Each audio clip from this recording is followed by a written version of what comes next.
প্রিয় এসএসসি ২৬, আশা করি সবাই অনেক অনেক ভালো আছো। তোমাদের পরীক্ষার আর মাত্র কিছুদিন বাকি আছে। তো তোমরা এতদিন আমাকে অনেক অনেক ভালোবাসা দিয়েছো। তো তার প্রেক্ষিতে আমি আজকে তোমাদেরকে কিছু ভালোবাসা ব্যাক দিব। তো দেখতে পাচ্ছ, তোমরা যারা এসএসসি ২৬ আছো তোমাদের জন্য বায়োলজির 100% কমনের একটা সুপার সাজেশন দিব তোমাদেরকে। তো সাজেশনটা কিভাবে পাবা? সিকিউ এর জন্য মেইনলি এটা। তো কিভাবে পাবা সেটা একটু পরে আমি বলতেছি। তার আগে ছোট্ট কিছু বিষয় নিয়ে আলোচনা করি। যারা এতদিন ধরে ভালোমতো পড়ালেখা করছো, যাদের সবকিছু নিয়ে কনফিডেন্স আছে, তারা সেই বিষয়গুলো বারবার রিভিশন দিতে থাকো। এবং যাদের পড়ালেখা একটু কম হয়েছে, তারা এই মুহূর্তে যে কাজটা করবা, তোমাদের হাতে তো খুব বেশি সময় নাই। তুমি চাইলেও সবকিছু কাভার করতে পারবা না। তুমি যে কাজটা করবা এখন, সেটা হচ্ছে যে এই শেষের কয়েকদিন তুমি যে টপিকগুলোতে দুর্বল, যেমন আমার কথা যদি বলি, আমি বায়োলজিতেই না অনেক বেশি দুর্বল ছিলাম। বায়োলজিতে দুর্বল ছিলাম। দেন বাংলা সেকেন্ড পেপার, এইখানে অনেক বেশি দুর্বল ছিলাম। তো এই দুটা সাবজেক্ট আমি যে কাজটা করতাম, বা কেমিস্ট্রির ক্ষেত্রে কেমিস্ট্রি দশম অধ্যায়ের কথা মনে পড়ে। সো কেমিস্ট্রি দশম অধ্যায়ের যে বিক্রিয়াগুলো ছিল অনেকগুলা, ঠিক আছে?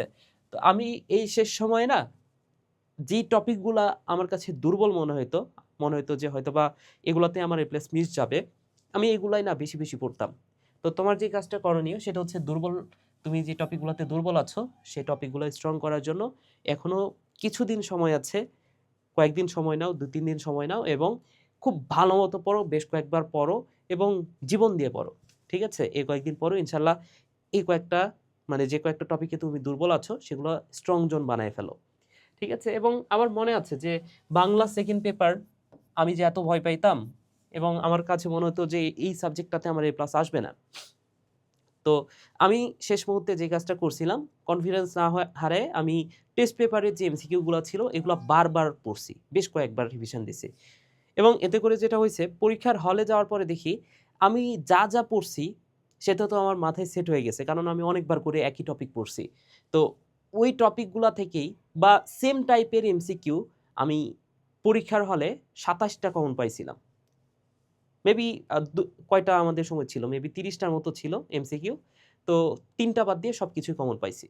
এবং হুবহু কমন ছিল। ঠিক আছে? বাকি ৩ টা হয়তোবা হইছিল নাকি হয় নাই আমার মনে নাই। কিন্তু ২৭ টা আমার হুবহু কমন আসছে। ঠিক আছে? তো তোমার এই এসএসসি পরীক্ষাটা নিয়ে ভয় পাওয়ার আসলে কিচ্ছু নাই। ঠিক আছে? তুমি বিগত বছরের কোয়েশ্চেনগুলা করো।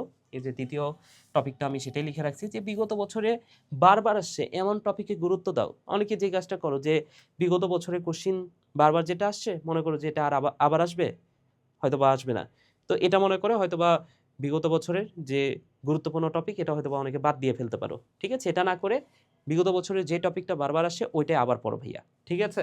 এবং এই সময়টাতে যে কাজটা করতে পারো, যেমন আমি অনেক লিখতাম। ঠিক আছে? কি লিখতাম জানো? এই যে বিক্রিয়াগুলা। আমার মনে আছে এসএসসি পরীক্ষার মধ্যে কেমিস্ট্রি পরীক্ষায় আমাকে ওই যে অ্যালকিন তৈরি এই টাইপের কোন একটা বিক্রিয়া লিখতে দিছিল। ২ টা বিক্রিয়া লিখতে দিছিল। আমি ৫-৬ টা বিক্রিয়া লিখে আসছি পরীক্ষায়। কারণ আমার তো সব মুখস্থ। তাই না?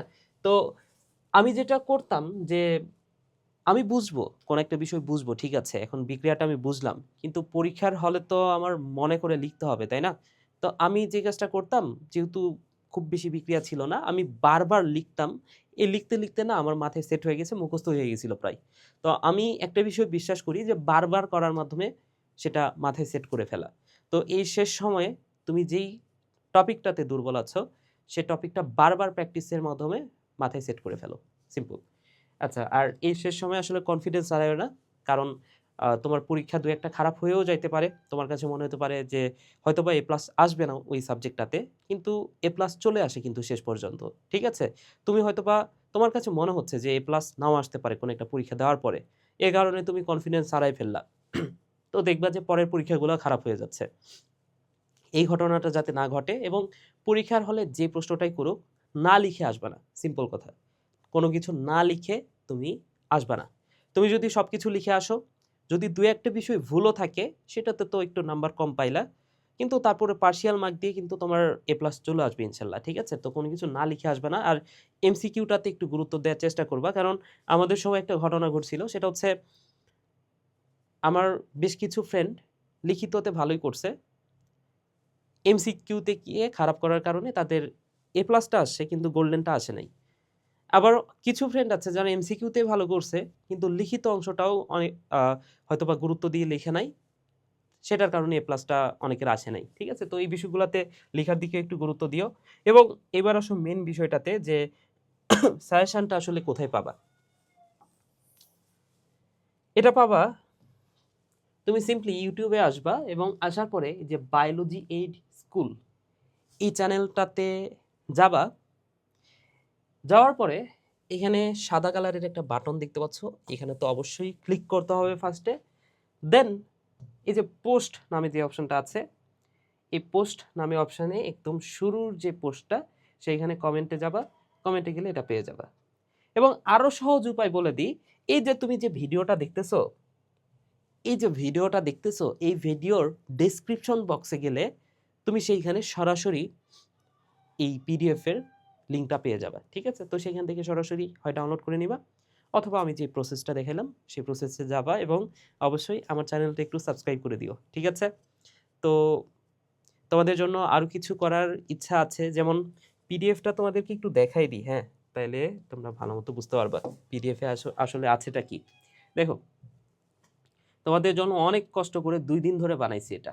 ঠিক আছে, এবং মানে আমি নিজে টোটালটা অ্যানালাইসিস করছি তোমাদের হয়ে। ঠিক আছে, তোমাদের কাজটা কমাই দিছি, নিজে অ্যানালাইসিস করে এটা বানাইছি। তো এইখানে যে কোশ্চেনগুলো আছে এগুলো গ ঘ, বায়োলজি নিয়ে অনেক যারা ভয় পাও আমার মতো, আমি 9-10 অনেক বেশি ভয় পাইতাম বায়োলজি নিয়ে। তো যেমন প্রথম অধ্যায় থেকে তুমি যদি এই যে এই কয়টা প্রশ্ন দেখো তো, 6টা 3টা 9টা, এই 9টা প্রশ্ন পড়লে তোমার জন্য এনাফ। ঠিক আছে, যদি দ্বিতীয় অধ্যায় বলো, দ্বিতীয় অধ্যায় তো বড়, তো এখান থেকে বেশ কিছু টপিক আছে যে একটু বেশি পড়তে হবে। দেন তৃতীয় অধ্যায়, তৃতীয় অধ্যায় কোথায়, আচ্ছা আছে, এখানে আছে। তো যে কয়টা কোশ্চিন করে রাখছি, তুমি যে কাজটা করবা, এই পিডিএফটা ডাউনলোড করে তুমি প্রিন্ট করে নিবা। কয় পেজ হবে? মাত্র 3 পেজ, 3 পেজ বা 4 পেজ। কত টাকা লাগবে? 10 টাকা লাগবে হয়তো। ঠিক আছে, তো এটা প্রিন্ট করে নিবা এবং এইখানে যে কোশ্চিনগুলো আছে সেগুলো পড়বা। যাদের বায়োলজি অনেকটাই দুর্বল, যারা কনফিডেন্স পাচ্ছ না বায়োলজি নিয়ে, অন্তত এই কোশ্চেনগুলো করো, তোমার 100% কমন আসবে।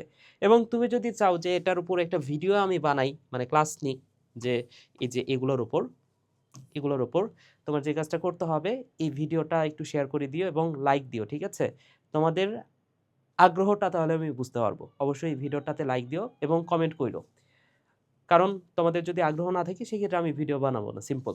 তো তোমরা যদি আগ্রহ বেশি বেশি দেখাও সেক্ষেত্রে এইটার উপর ভিডিও বানাবো এবং 100% যেই ক্লাসটা আমি নিব 100% ওইখান থেকে সিকিউ কমন আসবে গঘতে। ঠিক আছে, ওকে, তো চাও কিনা সেটা কমেন্ট করে জানাও। আজকের ভিডিওটা এখানে শেষ করছি। সবাই ভালো থাকো, সুস্থ থাকো, টাটা।